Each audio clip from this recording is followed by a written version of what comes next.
Mchambuzi wa soka nchini Kamanda Geoffrey amezungumza kuwa sioni kama Yanga wapo salama kwenye kundi lao. Ametoa mtazamo wake baada ya Young Africans kuangukia katika kundi B katika michuano ya klabu bingwa barani Afrika.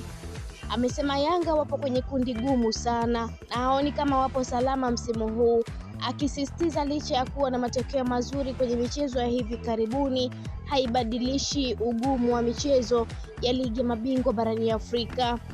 Ni baada ya Young Africans kuangukia katika kundi B ambapo imepangwa na National ya hali ya Misri, FAR Rabat ya Tunisia pamoja na JS Kabylie ya Algeria pamoja na Young Africans yenyewe ya kutokea nchini Tanzania.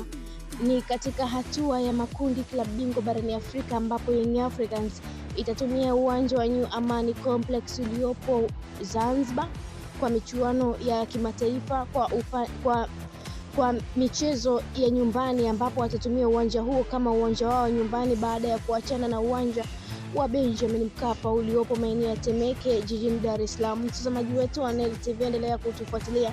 Pia usisahau kulike, kushare, kucomment pamoja na kusubscribe channel yetu ili uendelee kufurahia taarifa zetu mbalimbali za kimichezo. Mimi ni Liz wa Sports.